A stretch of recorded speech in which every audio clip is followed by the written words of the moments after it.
Bem-vindo ao nosso podcast Acolher Mentes. Aqui nós tratamos sempre de assuntos referentes à saúde mental. Afinal de contas, a saúde mental interessa a mim e a você. Eu, Tânia Lopes, psicóloga, e o Dr. José Lourenço, médico, psiquiatra, estamos aqui para tratar sempre de temas referentes à saúde mental. Hoje, vamos tratar de um tema muito interessante, que interessa a todos. Eu e o Dr. José Lourenço, nesse podcast Acolher Mentes, a nossa intenção é que você sempre esteja atento à sua saúde mental. Não só a sua. Às vezes, é importante que a gente tenha em mente que a gente observe o comportamento de quem também está com a gente. Quantas vezes nós não nos observamos? Quantas vezes as pessoas que nos ladeiam, elas têm transtornos mentais, apresentam um quadro de saúde mental em adoecido, uma patologia, e por falta de observação, nós não percebemos. Então, a intenção do nosso podcast Acolher Mentes é que você reflita sobre isso. Eu vou passar para o doutor José Lourenço, cumprimentar a todos. Em seguida, a gente vai tratar do tema hoje, transtorno bipolar. Olá, pessoal. Olá, internautas de Alagoas, Nordeste, Brasil. Estamos aqui hoje para poder falar um tema muito importante, onde tem muitos tabus, fake news, lendas urbanas, que é o transtorno bipolar e o espectro bipolar. Fiquem atentos, vocês vão aprender bastante sobre esse tema.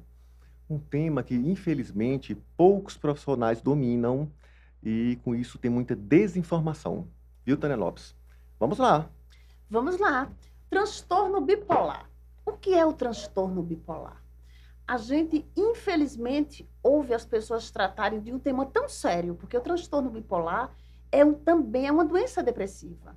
É uma patologia que, como outras, a gente não pode desconsiderar e a gente tem que buscar sempre ajuda. É importante, por isso que o processo da saúde mental, cada vez que a gente vai falar de um transtorno mental, a gente observa que a prevenção é fundamental, que a autoobservação, o autoconhecimento, não é isso, doutor? É fundamental, porque a gente, quando se observa o nosso comportamento, os nossos pensamentos, e que a gente começa a perceber as mudanças, a gente busca ajuda ou do psiquiatra ou do psicólogo. Como já falamos em outro podcast aqui, em outro episódio, a gente não importa a ordem, porque se você vai para a psicóloga e ela observa que você, a sua patologia, caso tenha, ou naquele momento você precisa ir para o psiquiatra, ela encaminhará. O mesmo acontece com o psiquiatra. A ordem de quem você vai procurar não importa. O importante é que você se observe. Então, hoje vamos tratar de transtorno bipolar. Transtorno bipolar é uma doença, uma patologia crônica. Ela tem controle. O resto da vida, a vida toda, você vai ter que controlar, buscar ajuda profissional, não ignorar. E a gente tem que acabar, muitas vezes, com essa mania que a gente tem de nomear as pessoas. Alguém hoje está mal-humorado, acordou e aconteceu algum fato que desagradou. Fato pontual, às vezes. Um fato pontual, e a gente diz, olha, ele é bipolar, muda de humor com facilidade. Não é assim, viu, Tânia? Não é assim. O doutor José Lourenço e eu, nós vamos hoje tratar disso e mostrar a você que tem sinais, tem sintomas e tem como identificar. Então, doutor, a pergunta inicial é a seguinte: o que é o transtorno bipolar? Ótima pergunta. Esse transtorno é um transtorno do humor. Mas antes de falar do humor, antes de falar sobre a bipolaridade, é importante falar sobre a personalidade. As pessoas confundem a personalidade com o humor. Quantas pessoas que falam, nossa, meu irmão é uma pessoa difícil, minha namorada é uma pessoa difícil. Tem que ver se esse difícil é a personalidade da pessoa, traços da personalidade, ou se é uma patologia que afeta o humor dessa pessoa, e afetando o humor, causa essas instabilidades emocionais, de comportamento, de ações. A personalidade é uma junção entre o nosso caráter e o nosso temperamento. O nosso jeitão é a forma que nós interagimos com o mundo. Então, eu tenho o meu jeitão, você tem o seu jeitão, os internautas têm o jeitão dele, só que esse jeitão pode ser contaminado, pode estar adoecido por uma patologia. Aí tem várias patologias. Quando eu dou aula para os meus alunos de medicina, eu gosto de usar a seguinte analogia. É como se fosse um supermercado. As patologias psiquiátricas são por grupos, são por seções. Existem os transtornos do humor, transtorno de ansiedade, transtornos psicóticos. Então, vamos falar hoje sobre um pacote chamado transtornos do humor, aonde essa patologia mais comum é o transtorno bipolar. A sociedade e os não psiquiatras acham que a bipolaridade é uma questão de caráter. Ou então é uma questão de escolha, Tânia. Eu escolho, de manhã eu sou vegetariano, à noite eu sou carnívoro. Não é isso. Transtorno bipolar é uma patologia química, com uma base genética muito bem determinada, aonde, em certo momento da vida, esses genes herdados do pai ou da mãe ou de ambos se ativam e começam a causar alterações de pensamento, de comportamento, e com isso a pessoa foge da sua média de ação, Tânia. Isso que é o começo de um transtorno bipolar. E esse começo pode se iniciar, às vezes, na infância. Na época da minha formação em São Paulo, tivemos uma criança de 10 anos de idade, que a genética dele se ativou nessa idade, onde ele entrou no quadro de mania, foi internado, a mãe acompanhou. Foi o primeiro surto dessa criança. A média da ativação é entre os 13 e 18, 19 anos de idade. Às vezes, ele se manifesta somente como uma ansiedade excessiva. Doutor, no caso, o senhor falou 10 anos. É mais comum na fase da adolescência? É menos comum na criança? Não é? E outra, doutor, para quem está nos assistindo aí, o que é mania? Mania seria perder o filtro? Mania seria fugir do padrão que a gente chama normal de comportamento? Para gente, até porque a gente vê que, como em outras patologias, e não diferente no transtorno bipolar, o que predomina é a depressão. O quadro depressivo Sim, nós temos alguns tipos que o senhor vai falar, não é, daqui a pouco, sim. mas sempre presente, o transtorno bipolar é um quadro, tem presente depressão, o quadro depressivo. E tem que ser bem identificado para não confundir com uma patologia comum, digamos assim, Sim. né? Aquela que é mais comum, a patologia, a depressão no quadro bipolar, ela se apresenta muitas vezes diferente. Chama-se depressão bipolar. Bipolar, Essa depressão corriqueira que muitas pessoas têm chama de depressão unipolar. unipolar, Ou depressão maior, é a é a clássica. clássica, a tradicional, A que está tradicional. sempre presente no transtorno bipolar. O do bipolar chama depressão bipolar. É um pouco diferente. Eu vou falar sobre isso, Tânia. É o seguinte, vamos lá. Então, a ativação é precoce, mas pode ser que se ative na vida adulta, já na velhice, não importa quando, porque a genética está lá, adormecida. A Em ativação algum seria a apresentação momento, do quadro, doutor? a apresentação do quadro. Ativação. Às vezes, essa ativação manifesta-se com um quadro de ansiedade. Quantos pacientes na minha vida eu já atendi que remontam uma história de alteração de pensamento, do jeitão, já muito cedo, com 12, 14, 15 anos. Aí foi diagnosticado como um transtorno ansioso, mas, na verdade, já era pródromos que se manifestavam como ansiedade no início da vida adulta. Aí, com o passar dos anos, vai aparecendo outros sinais e sintomas que, somando-se todo esse conjunto, um bom psiquiatra, ele vai ver se é um transtorno bipolar tipo 1, tipo 2, se é uma ciclotimia, ou se está no espectro bipolar. Então, normalmente, se inicia nessa fase etária, com uma ansiedade, ou então com humor rebaixado, uma melancolia, ou o mais clássico, com 17, 18 anos, abre um quadro depressivo. um depressivo que às vezes simula uma depressão unipolar. Por quê?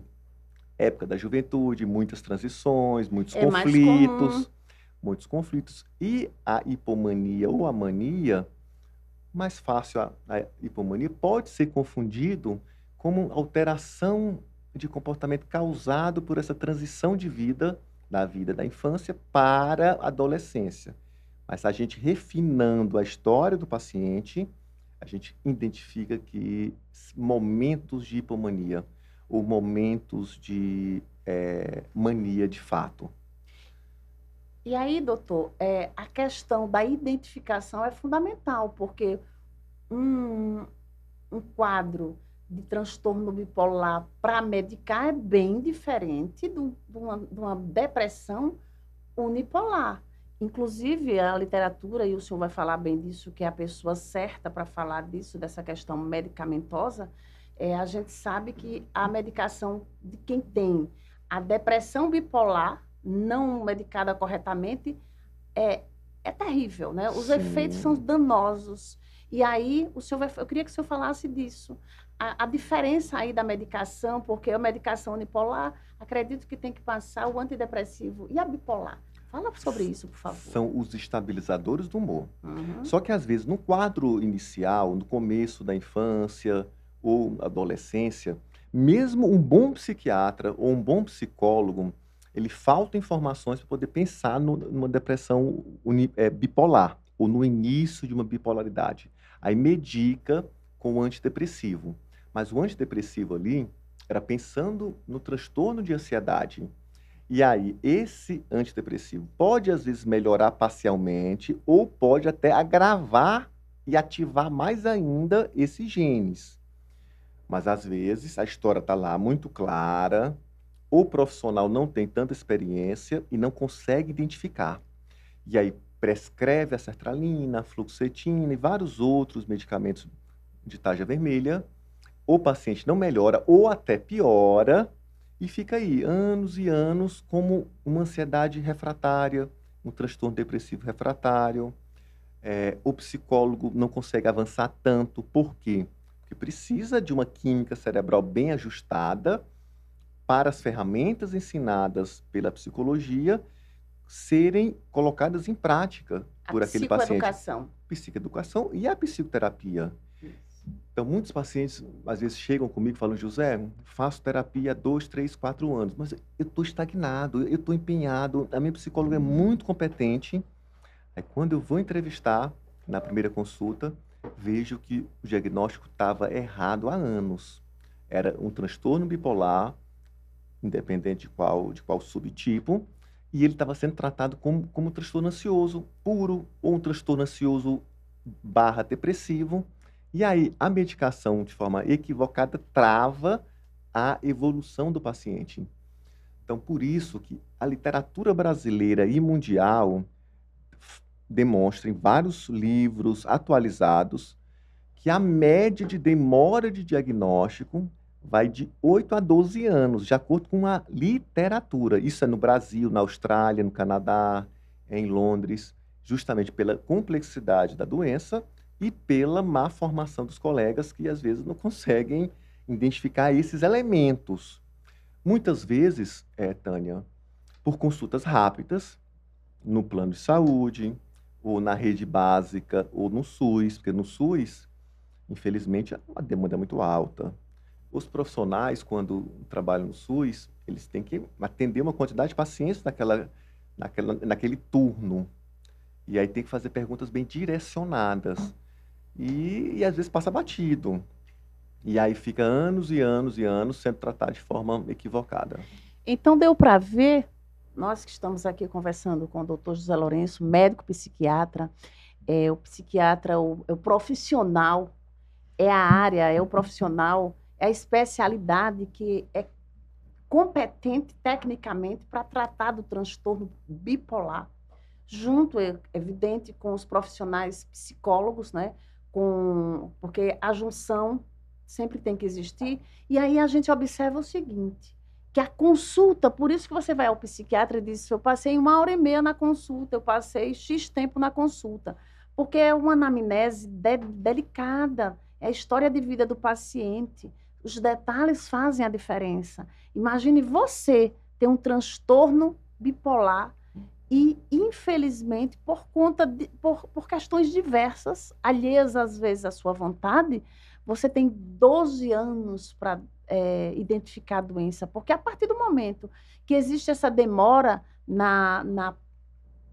para identificar, né, para o diagnóstico, a gente sabe o quanto isso interfere na sua vida, na vida de quem ladeia, né? Da sua família, nas suas relações. O impacto financeiro, social. Social, as relações, quantas coisas, porque a mudança de humor, de comportamento, elas são graves, elas são bruscas muitas vezes. E às vezes, Tânia, é o seguinte, a pessoa, a família, ou o psicólogo, ou o psiquiatra, às vezes pontua que aquelas alterações é pelas situações difíceis da vida que todos nós passamos. Que agravam, né? Que agravam. Mas Mas não tem só. um substrato, tem um solo lá propício para episódios de instabilidade emocional.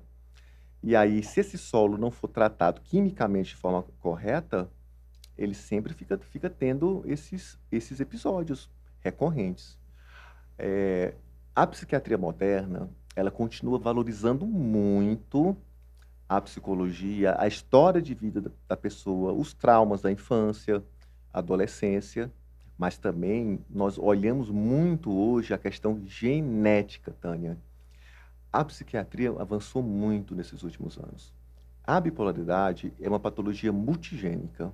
O que isso significa? São vários genes que, associados naquele paciente, se ativam e podem causar graus diferentes de bipolaridade, de acordo com a ativação e com a associação desses genes, herdados do pai e herdados da mãe. Eu vou ser bem claro e até um pouquinho exagerado para os internautas aprenderem.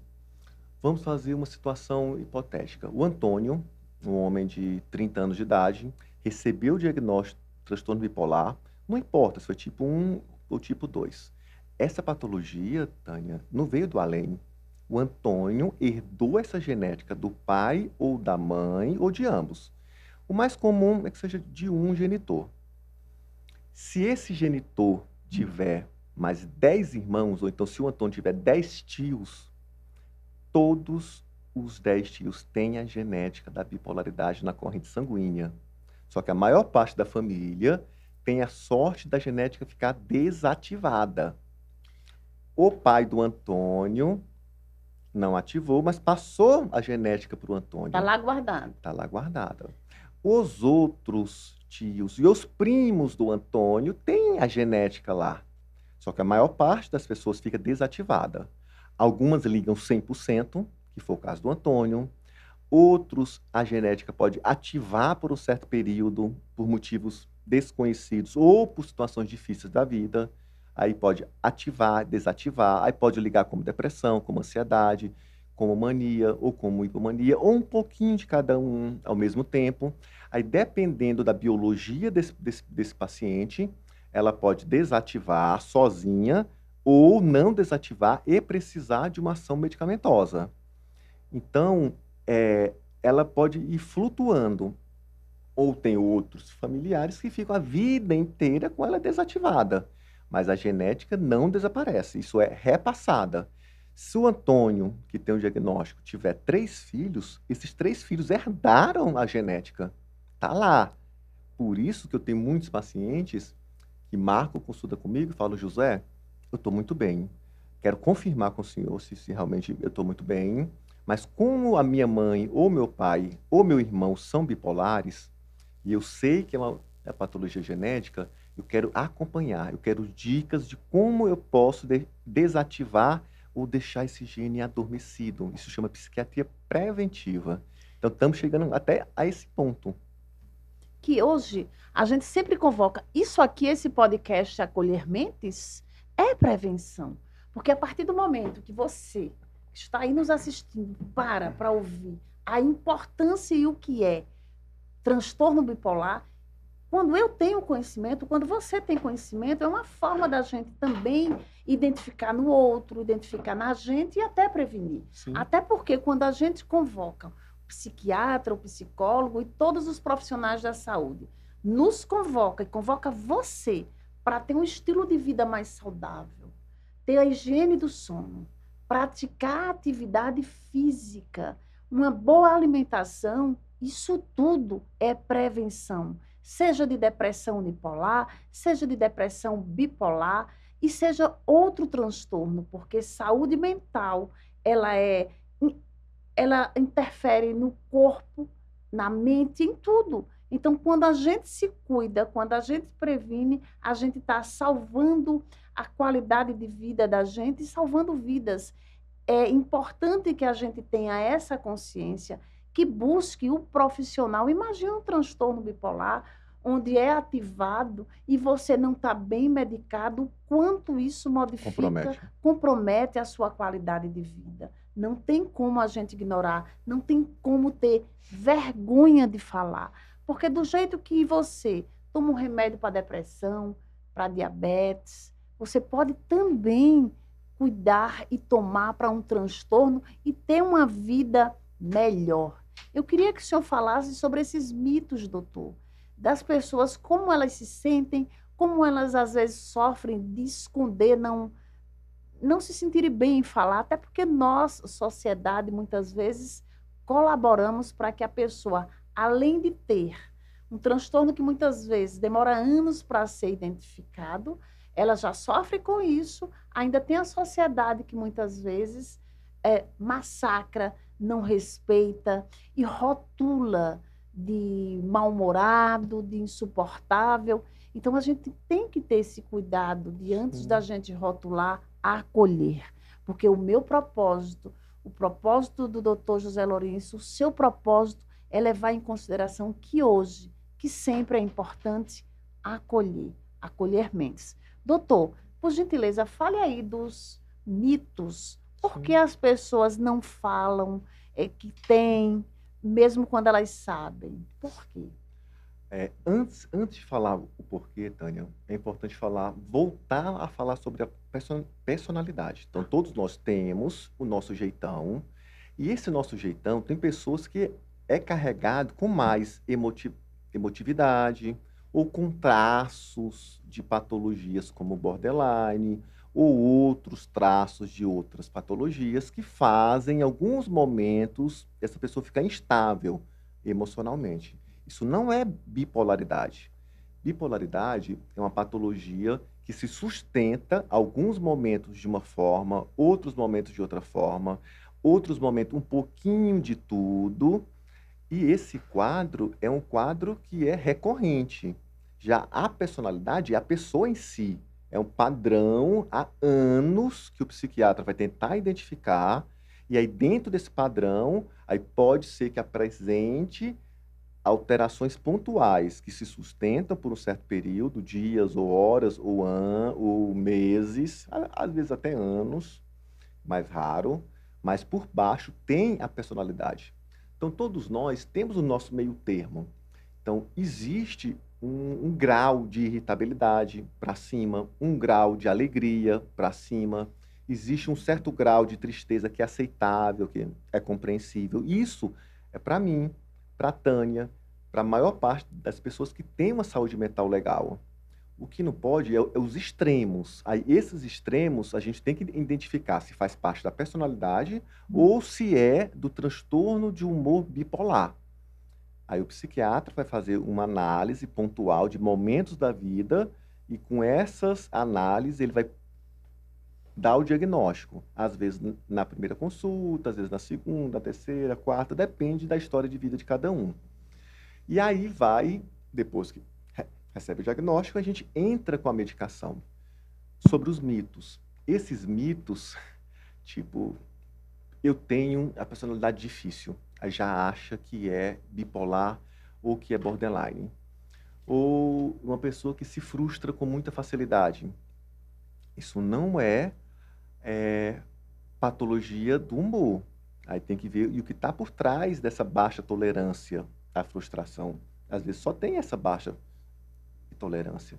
Então, o médico psiquiatra, ele vai juntar prejuízos e ver com essa junção de prejuízos se são isolados ou se vêm associados a outros prejuízos, e aí ele vai falar se é ou não é transtorno de personalidade ou transtorno de humor. A sociedade como um todo, não é só o Brasil não, é um mundo, é o planeta Terra. Nomeiam pessoas que às vezes estão só de mau humor, acordaram de pé esquerdo naquele dia. E às vezes tem certas pessoas que demoram um pouco para poder voltar para o seu meio termo. Eu, José, eu tenho a sorte de voltar rapidamente. Então, às vezes eu acordo de mau humor, é raro, mas quando eu acordo, eu tenho esse superpoder dado por Deus. Em 10, 15 minutos eu já volto para o meu meio termo. Mas tem pessoas que às vezes se sustentam. Passa meio dia, meio turno, passam até o dia todo de mau humor. Porque tem dificuldade de desapegar daquela emoção negativa, daquele pensamento negativo. E aí as pessoas, às vezes, nomeiam como bipolar. Isso não é. Isso é uma característica da personalidade da pessoa. Doutor, então o que pode colaborar para que a qualidade de vida ajude a esse paciente que tem esse diagnóstico seria, como sempre, um ambiente tranquilo, né? Um ambiente não aversivo, ele é importante. E a educação, e a educação, saber o que está acontecendo. Alguns países de primeiro mundo, as crianças e adolescentes já recebem desde muito cedo educação sobre saúde emocional. E aí, dessa forma, ele consegue nomear e saber o que é uma E tristeza, buscar ajuda saber cedo, o né? que é ansiedade, saber alterações emocionais e, com isso, facilita a busca de forma precoce. Isso é um autoconhecimento. No nosso país, infelizmente, o sistema educacional está muito falho, cada dia pior. Saúde emocional nunca foi ensinado nas salas de aula. Os nossos pais não receberam essa Evita-se, até informação hoje, infelizmente, ainda algumas pessoas evitam falar. sobre É esse tema. importante que a gente fale de saúde mental. A pandemia mostrou isso, né? Sim, Depois da pandemia, melhorou um pouco. As pessoas começaram a ter menos aversão ao tema, mas é importante falar de vida. Falar de saúde mental é falar de vida. e aí com isso, a população, você internauta, sabendo o que é uma tristeza, o que é uma melancolia, o que é uma ansiedade, até que ponto que isso faz parte da vida, ou que é patológico, facilita você buscar de forma precoce ajuda e, com isso, você informar de uma melhor forma para esse profissional, psiquiatra ou psicólogo, e, com isso, receber ajuda de forma precoce. Porque se você está medicado, se você buscou ajuda, se você se conhece, existe essa história de vida, as mudanças comportamentais, você busca ajuda de um psiquiatra, você está bem medicado, você faz uma psicoterapia, você busca o profissional da psicologia, porque sempre essa junção é importante. Você muda o seu estilo de vida, que independente de quaisquer transtorno, é fundamental, faz toda a diferença. Se nós queremos um bem-estar físico, devemos também lutar pelo nosso bem-estar mental. Não existe um sem o outro. Então, a gente percebe a cada fala, a cada discussão de transtorno, que não adianta a gente fugir de um profissional da saúde onde nós sabemos que temos como melhorar sinais e sintomas que podem nos acometer, que a gente herda e muitas vezes a gente não ignora. E usar também, Tânia, o bom senso. Quantas pessoas que ficam anos e anos tratando de um suposto TAG, transtorno de ansiedade generalizado, ou de um episódio depressivo, e não melhora. Aí vai num psiquiatra em 2, em 3, em 4, em 5, já usou vários medicamentos diferentes, de classes diferentes, e aí tem uma melhora parcial, aí depois volta. Algo estranho. Por que os medicamentos não estão fazendo efeito corretamente? O motivo é o diagnóstico errado. Possível diagnóstico O errado. diagnóstico errado.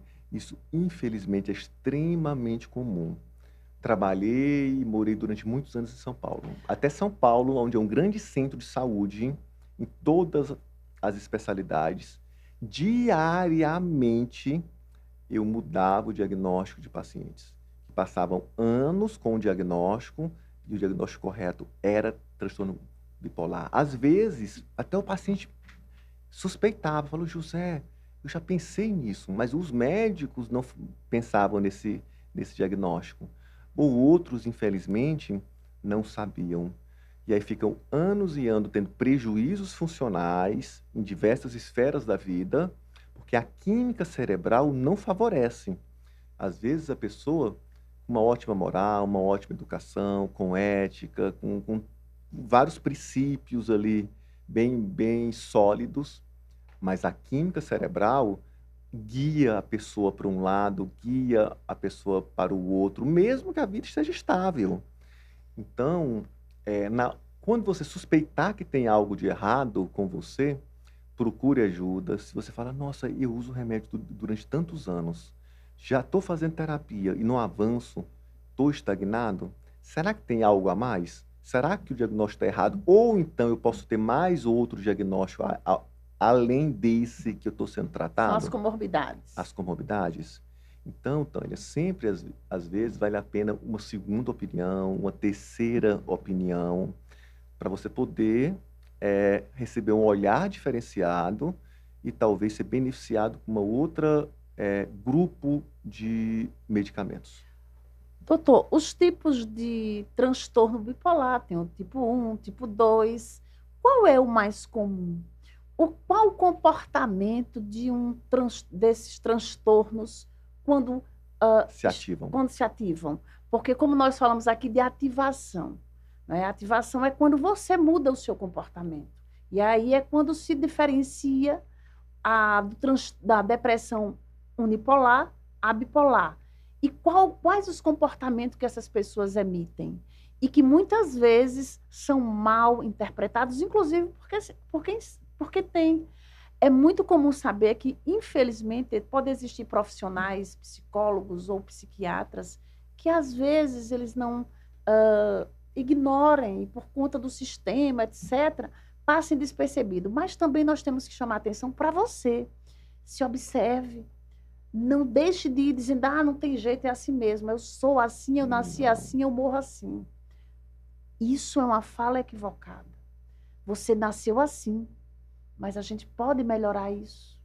Existe uma genética, saber que sua mãe, seu tio, sua irmã, enfim, aquele parente tem esse quadro, esse diagnóstico não dado por você, pelo leigo que acha que é. É fundamental que o diagnóstico seja dado por um profissional psiquiatra. Esse é o profissional que deve dar o diagnóstico. Sim. Né? Ratificado, muitas vezes, e acompanhado por um psicólogo, porque é uma junção de complemento e não por você que acha que o mau humor, que aquele comportamento exagerado, muitas vezes que passa uma semana ativado, né? Que a pessoa não tem controle, que às vezes precisa até de internar, não é, doutor? Sim. Então, eu queria que o senhor falasse sobre isso do tipo Vamos 1, falar. do tipo 2, e qual o comportamento que essas pessoas, de fato, emitem, para que quem esteja vivendo, convivendo, saiba lidar com isso. Sim, sim. Agora há pouco, Tânia, você relembrou uma fala minha sobre a genética, sobre falar e observar se você tem algum familiar já com diagnóstico de transtorno bipolar. Além do transtorno bipolar, esquizofrenia. Esquizofrenia e a bipolaridade são doenças que compartilham muitos genes. Então, às vezes, você pode ter um familiar, ou então numa família que não tem nenhum histórico de transtorno bipolar, mas tem de esquizofrenia. Então, às vezes, nessa família, um desenvolve esquizofrenia e o outro bipolaridade.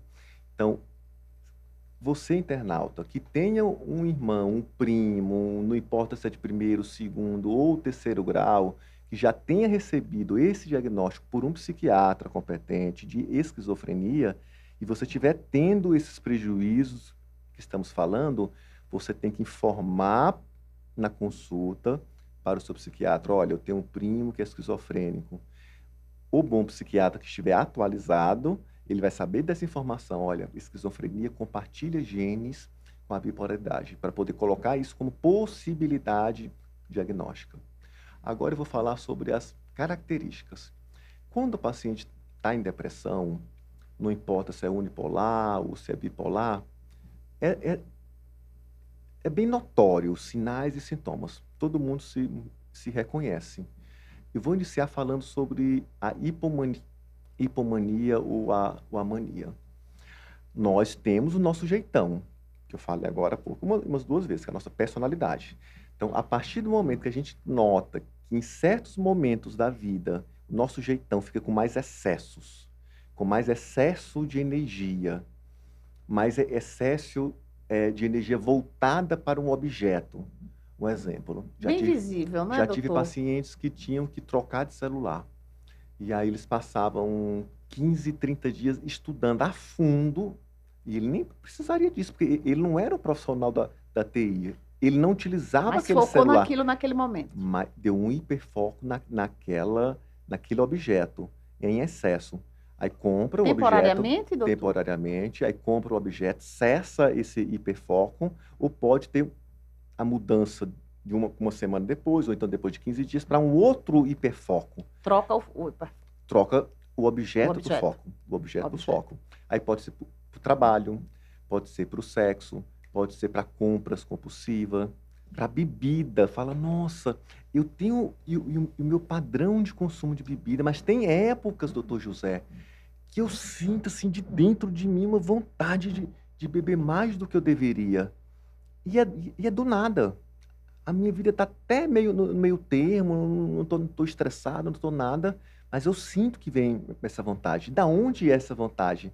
É a Doutor, química da bipolaridade que está alterada, movendo essa pessoa para essa compulsão por bebida, ou por alimentos, ou por sexo, ou por jogos, ou por trabalho. ou por compras, onde nesse quadro, por isso que você observa que essas pessoas nesse quadro ativado é fundamental, é muito sério, porque elas, independente de poderem comprar ou não, elas terminam se endividando, criam outros problemas. Imagina o que é quando você fica sem limites, não é, doutor? Sim, É já mais ou menos isso, Já né? tive pacientes de classe média, média baixa, que quando se ativou essa hipomania, quase mania, eles saíam, isso foi em São Paulo, saía com R$ 200 no bolso, com nota de R$ 5, não podia ver uma pessoa na rua que dava R$ 5, porque também tem, às vezes, um desapego financeiro, ou tem uma grandiosidade que vem de dentro dessa patologia, que fala, nossa, é meu irmão, tudo bem ajudar, mas você ajudar todos os dias com R$ 200, isso no final do mês compromete o orçamento, ou na semana compromete o orçamento meu, da Tânia, de qualquer um de vocês, internautas. Então, tudo tem um certo limite. Então, a pessoa está grandiosa, e nessa grandiosidade, o humor fica elado, aumentado, e aí ele fica com essas bondades excessivas. Então, isso é um red flag, é uma bandeira vermelha. E a gente vai somando com outros elementos. E nesse momento, com esse excesso de energia, normalmente também afeta o sono. Tem muitas pessoas que falam, José, Doutor, eu sempre dormi pouco. Eu sempre senti muita energia noturna. Eu tenho esse superpoder. Deus, a natureza nos fez para a gente ficar ativado durante o dia e à noite dormir. Então, a pessoa que tem excesso de energia noturna e com isso ele acha que é mais produtivo durante a noite, isso foi um mecanismo de sobrevivência que ele criou em alguma época da vida para poder ser compatível com essa patologia que está ativada a ele. Aí ele usa essa patologia a seu favor. Aí arruma trabalhos noturnos, ou então vai estudar à noite, ou acha que só fica produtivo à noite, mas na verdade isso está sendo disfuncional. a noite foi feita para dormir, então? Foi feita para dormir para todos nós. Então, esse excesso de energia, ou pessoas que falam que são mais produtivas à noite, eu sempre Prejuízo, acendo interrogações, exclamações na minha mente quando eu escuto isso de um paciente, de um amigo, de um colega. Pode ser que tenha alguma pessoa que tem esse superpoder de não ter nenhuma patologia, realmente conseguir dormir pouco, 4, 5 horas, ser funcional, e foi sorte de ter esse superpoder. Mas a maior parte das pessoas não tem esse superpoder, e sim, é uma patologia. Doutor, então, no caso, nesse tipo, é menos, é 1% da população que tem esse quadro? Vou falar sobre porcentagem. Porcentagem. Na psiquiatria, as coisas não são tão pacificadas. Pacificadas é um termo do mundo jurídico que nós, psiquiatras, utilizamos. Pacificada quer dizer o seguinte, que é uniforme, que a maior parte dos profissionais tem um consenso que aquilo é o mais comum. Vários autores de diversos países oscila essa prevalência de transtorno bipolar tipo 1, tipo 2 ou o espectro bipolar, incluso a ciclotimia. O transtorno bipolar tipo 1, que é o mais grave, é aquele que entra em mania, pode ter surtos psicóticos. Seria De acordo, hospitalizado, exato, em alguns em alguns casos, casos, né? pode oscilar de 1% até 2,5%, de acordo com a literatura e o país. O tipo 2 é mais frequente, é mais prevalente, pode oscilar aí de 1% até 5%. E o espectro bipolar já é uma corrente de estudiosos que veem que tem um grupo de pacientes que não preenche o tipo 1, não preenche o tipo 2, mas tem prejuízos diversos, às vezes espaçados, que por um pouquinho a mais de prejuízo seria classificado como tipo 2. Mas ele teve a sorte que ainda não virou tipo 2, mas ainda assim tem prejuízo e precisa ser medicado. Aí, nesse universo do espectro bipolar, e eu sou dessa corrente de estudos e de pensamento, pode atingir, vocês vão se assustar, de 10 a 14% da população mundial. Isso quer dizer o seguinte, de cada 100 pessoas que estão aí assistindo, ou que vocês convivem, de 10 a 15 pode se enquadrar no espectro bipolar. E estão sendo tratadas ou acham que é a personalidade dela. Então, fala, nossa, eu sou uma pessoa muito ativa, animada, empolgadona. Acha que é a personalidade, mas não é. É o transtorno do humor desse atípico dentro do espectro bipolar que fez com que a química cerebral tornasse essa pessoa mais ativa, mais animada, mais extrovertida, mas, na verdade, em alguns momentos, com uma análise criteriosa, vê que ela passa do ponto. E aí, essa passagem do ponto pode acontecer 2, 3 ou 4 vezes, ou se acontecer uma ou 2 vezes na vida, já dá para ser classificada como espectro bipolar, tem a patologia, mas está sendo nomeada como normal, ou então como ansiosa, ou como depressiva. E os E de tempos prejuízos aí são imensos, e né? de tempos em tempos pode se ativar, às vezes por uma semana, às vezes por 15 dias, às vezes por 30 dias, desativar, e a pessoa vai tocando a vida. Doutor, estão ativados, a pessoa fica naquele quadro, provavelmente no tipo 1, de muita agonia, né? E aí, esses pacientes, essas pessoas, elas têm mais predisposição, tendência a se lesionarem, a autolesão? Olha, Autolesão e transtorno de bipolaridade, elas estão não, meio que... não é tão comum. Não é tão comum. A autolesão, não. Autolesão, através da mutilação, é mais comum isso nas personalidades, principalmente no transtorno de personalidade borderline. No transtorno bipolar e no espectro bipolar, o mais comum é pensamentos, às vezes, de menos-valia, de suicídio, pensamentos isolados. O Fala, medo de nossa, abandono, né? De ser abandonado. medo de abandono é personalidade, é Também? borderline. É borderline. O bipolar é pensamentos, às vezes, até aleatórios. José, a minha vida está até mais ou menos... E eu estou pensando, flertando com suicídio, às vezes até de uma forma mais estruturada, ou às vezes com pensamentos vagos, ou então com uma história recorrente de tentativas de suicídio. Nós, seres humanos, Tânia, não queremos cometer suicídio.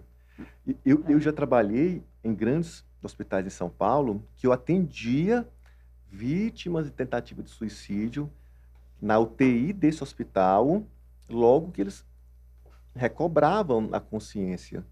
E grande parte deles, vamos lá, 99% falavam: José, eu queria era me livrar do sofrimento. E essas pessoas acreditavam naquele momento que a única forma de se livrar de uma forma mais rápida era através da morte. E quase todas elas estavam em tratamento errado. Eram bipolares que estavam sendo diagnosticados e tratados por uma patologia diferente. Até porque o paciente que é tratado de maneira equivocada só piora o quadro. Ele cansa, ele se cansa e ele, às vezes, infelizmente, os prejuízos são tão gigantes que ele chega a pensar que não vale a pena continuar. Sim. Daí a importância da gente procurar um profissional da saúde mental, um médico psiquiatra e fazer uma analogia, ver a sua história, ouvir toda a tua história de vida, teus comportamentos, as mudanças que estão acontecendo, para que o diagnóstico, como a gente viu anteriormente no transtorno bipolar, nem sempre é de uma hora para outra, porque existe outro também, outra coisa que agrava, tanto para o profissional, principalmente para o paciente, é a pressa, não é, doutor? A pressa do diagnóstico. E nem sempre é possível na primeira consulta. Daí a importância de você voltar para o teu médico, não suspender os remédios por conta própria, não tomar, de forma alguma, você que está nos assistindo, eu tenho o transtorno bipolar, minha vizinha foi diagnosticada, eu também, o remédio é diferente.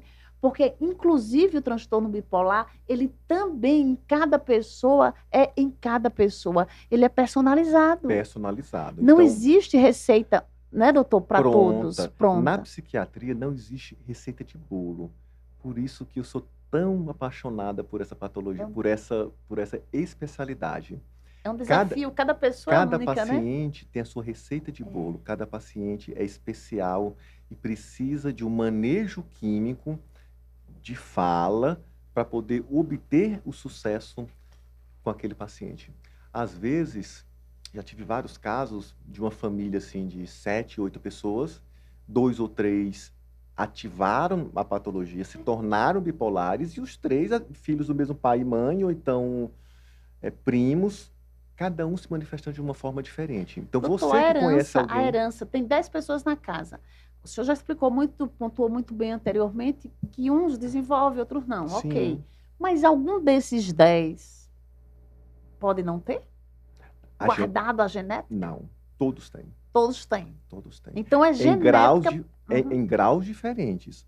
Uns podem herdar uma grande carga genética do pai e da mãe, que pode ativar ou não, e outros ativar uma pequena quantidade, mas 100% dos descendentes herdam a carga genética. Então a gente chega à conclusão que tem muita gente.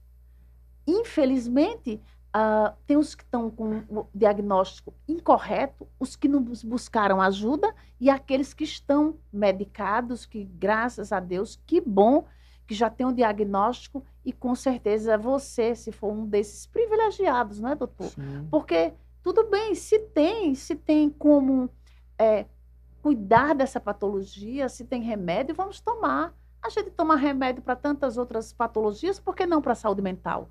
Se eu vou para o dentista, se o meu olho se eu começo a não enxergar direito, eu procuro um oftalmologista, coloco óculos ou faço uma cirurgia, volto a enxergar. Por que não saúde mental? Se eu apresento um quadro disfuncional, por que não procurar o psiquiatra, depois, ou em paralelo a isso, o psicólogo, para que eu tenha uma qualidade de vida e que os efeitos do que eu herdei não sejam não causem transtornos, não causem perdas na minha qualidade de vida. Então, ignorar não é a saída. Falar de saúde mental, buscar ajuda e nos conhecermos é fundamental quando a gente fala de saúde mental. E não se enganar. Por quê? Muitos pacientes, às vezes, recebem o diagnóstico de transtorno bipolar, concorda com o seu psiquiatra, procuraram o médico na fase depressiva, que é onde se busca mais o médico ou o psicólogo, aí sai daquela fase depressiva, entra na eutimia, que é na estabilidade da doença, aí usa por alguns meses, aí fala, vou fazer um teste. Será que aquele psiquiatra não errou? Será que aquele psicólogo não errou? Vou largar o Ou eu medicamento. não tenho? E aí é autossabotagens, negação que nós temos. Nós, seres humanos, que somos Infelizmente, né? falhos, né? Cópias imperfeitas do Senhor. E aí volta ao quadro novamente. Às vezes com poucas semanas, às vezes com um ano, ou às vezes com 2 anos. Então, isso quer dizer o seguinte: quando um paciente recebe o diagnóstico, esses genes são ativados, o tratamento, Tânia, é eterno. Às vezes, na fase inicial, é com um grupo maior de medicamentos, às vezes 2, 3, 4 medicamentos de famílias diferentes, ou então, às vezes, até da mesma família. E aí, com a evolução, a gente vai tirando, e eu sempre sou desse time, de deixar a menor quantidade possível de medicamento, o paciente bem, estável, com essa menor quantidade de medicamento. Mas suspender, não pode suspender. Isso acontece muito. Por quê? Às vezes o paciente ficou muitos anos naquela fase mais da hipomania, com aquele excesso de energia, muito produtiva, em alguns momentos produtiva no trabalho, ou em algumas outras esferas da vida. E aí, quando está medicada, ela está no meio termo. Só que esse meio termo dela é um meio termo que ela desconhecia. Aí ela fala, nossa, a minha vida era melhor há 10 anos atrás, quando eu não estava usando o remédio. Mas ela passou esses 10 anos da vida dela com uma patologia que causava um humor mais elevado, mais para cima. Mas ela correu o risco durante esses 10 anos de ter um surto psicótico, correu o risco de cometer suicídio, cometeu o risco de exposição social, financeira, Vivia no perigo. vivia no perigo. Ela teve a sorte de ter esse benefício, entre aspas, dessa hipomania que deu esse excesso de energia, mas correu muito risco. E aí, quando ela fica naquele meio termo, que é algo novo para ela, a família estranha fala, nossa, mas como você está diferente? Na verdade, não é que está diferente. Essa é a sua versão original. É a versão que Deus fez. Só que em algum momento da vida, às vezes de forma muito precoce, se ativa a patologia e ele fica mais no grupo da hipomania e ele acha que aquilo é a sua personalidade. Mas não é a personalidade. É um sintoma de uma patologia que ficou durante muitos anos na hipomania e em alguns poucos momentos em episódios depressivos ou episódios de irritabilidade, porque também esquecemos de falar sobre irritabilidade. Então, é excesso de energia, que em certo ponto, se for de leve a moderado, é mania, hipomania.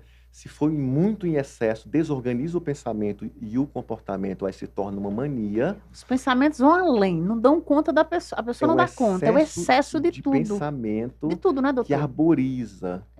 Eu já tive pacientes que acreditavam que era filho do Silvio Santos e era asiático. E ele tinha convicção no delírio da bipolaridade, no surto psicótico, que era filho do Silvio Santos. E esses a gente identifica pela fala. Mas e aqueles que a gente não identifica pela fala? Então é importante você que está aí nos assistindo. Nós estamos tratando sobre um tema recorrente, que é transtorno de bipolaridade. Não suspende o remédio em nenhum caso. Ah, mas o médico passou, agora que bom que acertou, está tudo estável. E aí não suspende o transtorno bipolar a partir do momento que você tem a sorte de ser diagnosticado. Por quê? Porque se você foi diagnosticado, é o caminho para você começar a viver em paz, tomando o seu medicamento, buscando uma qualidade de vida, uma psicoterapia, enfim, modificando hábitos para que você viva de maneira mais funcional, com menos prejuízos. Ah, mas aí você não gostou, acha que o médico passou muito remédio, que ele não foi assertivo. Entra nesse processo de negação, você pode até, na pior das hipóteses, ou melhor das hipóteses, procurar outro profissional, mas jamais a opção jamais a opção, porque de repente se você vai ouvir outro profissional, você vai ver que o outro estava correto.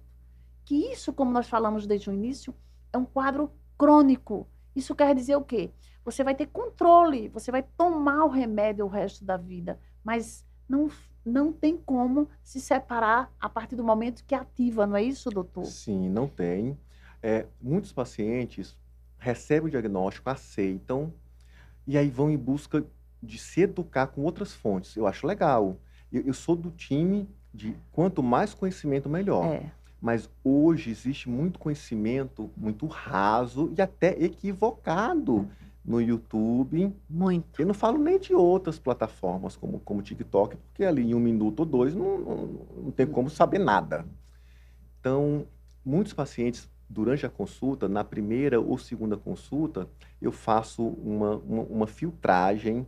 Eu já conheço bons canais do YouTube, como o nosso, que é um bom canal, e tem alguns outros que são de psiquiatras que fizeram residência médica, alguns deles são até professores da USP, alguns deles até tive aulas com eles, que eu oriento. É importante você entender e estudar. Aí eu passo o nome de 2 ou 3 canais para os pacientes se alimentarem de boas informações. Porque a maior parte dos vídeos, a grande parte dos vídeos disponíveis no YouTube são rasos, com muitas informações aí equivocadas, simplificadas, que confunde o paciente. Então, às vezes, até com esses profissionais que eu indico para poder escutar, estudar, peço, ó, escute 1 vez, 2, 3, 4, maratone esses vídeos. Eu quero até aproveitar agora a oportunidade e falar o nome desses canais. Vale a pena. O psiquiatra Fernando Fernandes, é professor da USP, o doutor Diego Tavares também, professor da USP, são fontes de informações fidedignas e de extrema qualidade, ambos no YouTube ou no Instagram. Enfim, hoje a gente observa que, infelizmente, as pessoas, a rede social, como ele falou, algumas falas, né, que nós estão aí, atrapalha demais, porque a pessoa não detém conhecimento e termina atrapalhando, convencendo o que não é possível, o que não tem a menor lógica. Porque se você não é um profissional que estudou, que fez psiquiatria, que fez sua especialização, né, que tem o seu RQE, que realmente é um médico competente para falar de saúde mental, não vale a pena você ouvir.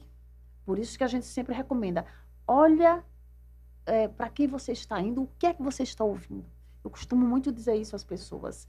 Se você vai para um psicólogo, olha, o psicólogo ele estudou 5 anos de psicologia, ele faz parte do conselho, do CRP, Conselho Regional de Psicologia, ele tem formações, a gente procura estar sempre se atualizando para ter o cuidado de passar para você que cuidar da mente é fundamental.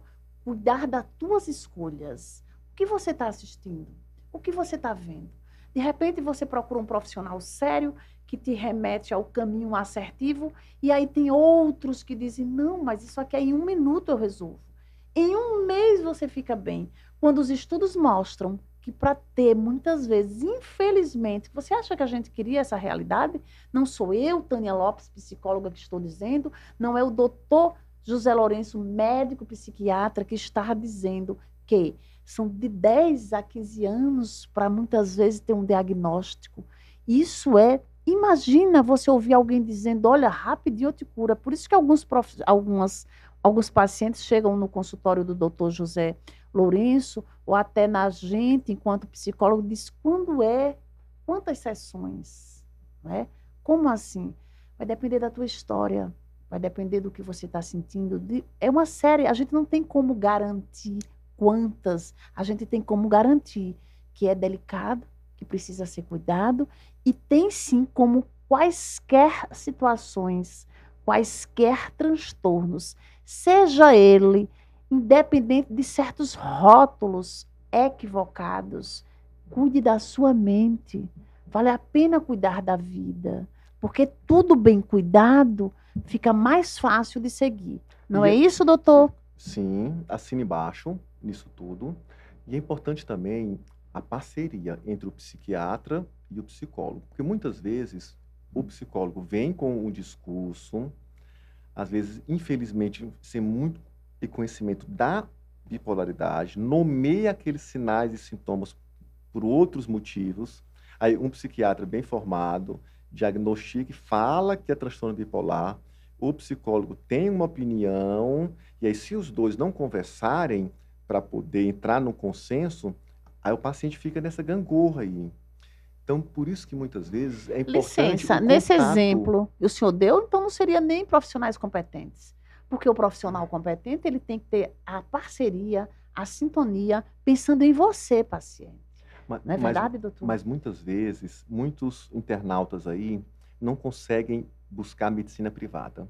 Porque pelo SUS ou plano de saúde não existe esse contato, Esse contato. esse diálogo. Nós temos que ser claros e justos. Infelizmente, não é? Tempo é dinheiro. Então, o profissional, ele quando entra em contato com o psicólogo ou o psicólogo com o psiquiatra, ele reservou um tempo da consulta para poder dialogar com aquele profissional, para poder chegar no consenso. Ele vai ter vários outros pacientes. No SUS, quando não é um ambulatório integrado, aqui em Arapiraca, nós temos essa sorte de ter o contato do psiquiatra e o psicólogo de fácil acesso, mas isso é exceção a nível de SUS. E aí, com isso, o paciente fica naquela gangorra. Então, vocês que estão passando por isso, vale a pena tentar se organizar financeiramente, procurar a medicina privada, fazer um ciclo de tratamento com o psiquiatra e com o psicólogo privado, e aí eles entram no consenso e aí você segue. E aí depois, se você não conseguir manter até o final, ou por um ano e meio, você volta para o SUS, ou então volta para o seu plano de saúde, mas já volta com o diagnóstico pacificado, e aí esses outros colegas e profissionais vão dar continuidade com algo que não tem dúvida, nem para você e nem para ninguém. Doutor, seria então você investir na sua vida. Gente, quantas vezes o doutor José Lourenço, talvez você que está nos assistindo ou vai nos assistir, a gente diz, mas eu não posso fazer isso, eu não posso procurar um profissional X porque eu não tenho condições. E às vezes a gente faz opções por outras coisas que às vezes a gente não tem condições. Será que não é mais cultural? Claro que a gente sabe das dificuldades, que hoje não está fácil para muita gente, para nós todos, sobrevivermos a tantas dificuldades. Mas se faz necessário.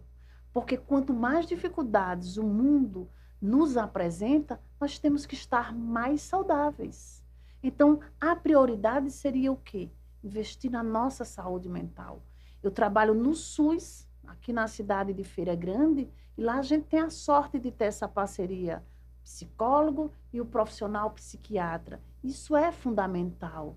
Então, porque o que importa para o médico psiquiatra, para gente, para o psicólogo, é só uma questão: acolher você, acolher mentes.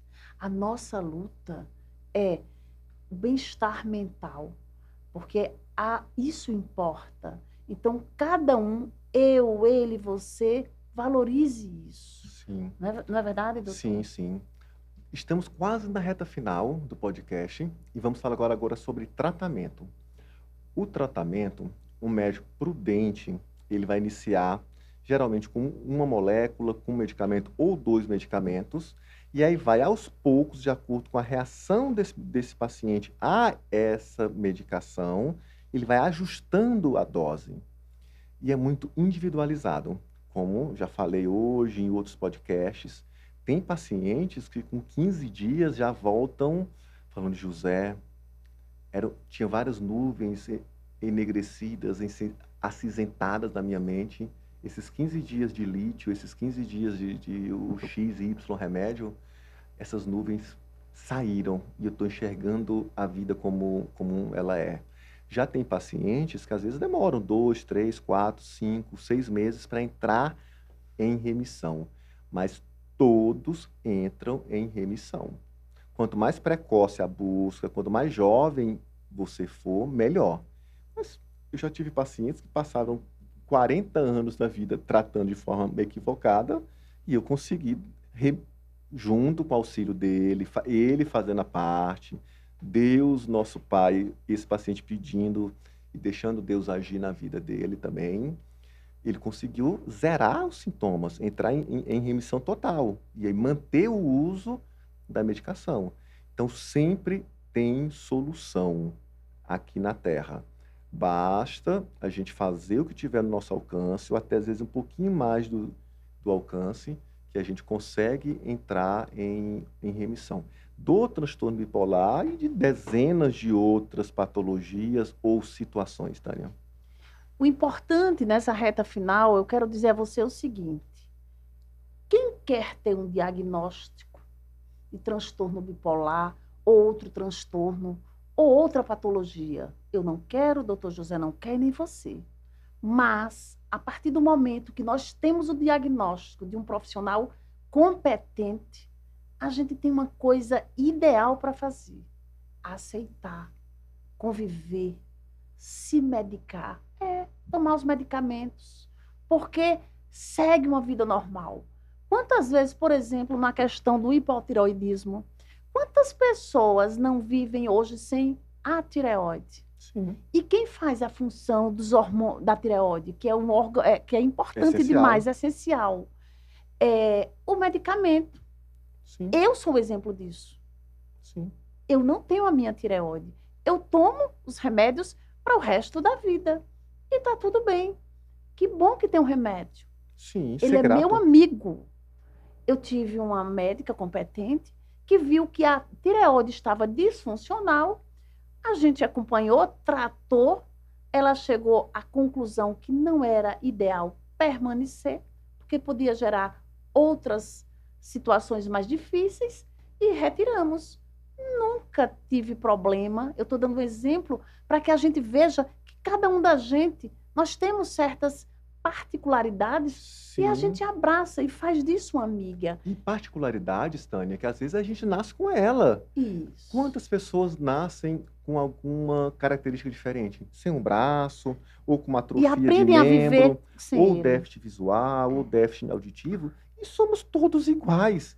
Filhos do mesmo pai, amados da mesma forma, e todo ser humano que está aí me assistindo tem alguma particularidade que está presente agora no momento ou que será apresentada em algum momento da vida. E para quase todas elas tem manejo, ou para todas elas tem alguma forma de manejo, de remissão parcial ou total. Então temos que aceitar e, com isso, tornar esse medicamento como aliado e usar, e ser grato. Nossa, que bom que existe esse santo medicamento que está deixando a minha química cerebral, o meu barro aqui, que eu gosto muito dessa analogia, do meu cérebro trabalhando de uma forma melhor, para eu poder tocar. Lembrei agora de um fato interessante, já encerrando a minha fala, que mesmo usando remédio, estando em remissão, você não está blindado de não descompensar. Existe uma menor possibilidade da doença recair.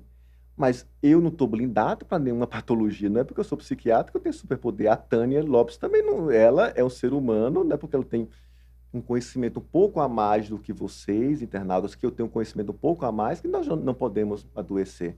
Então, você, portador de transtorno bipolar ou de qualquer outra patologia que precise de um tratamento eterno, vocês não estão blindados. Mas se vocês não estiverem usando, a possibilidade de recair é muito grande.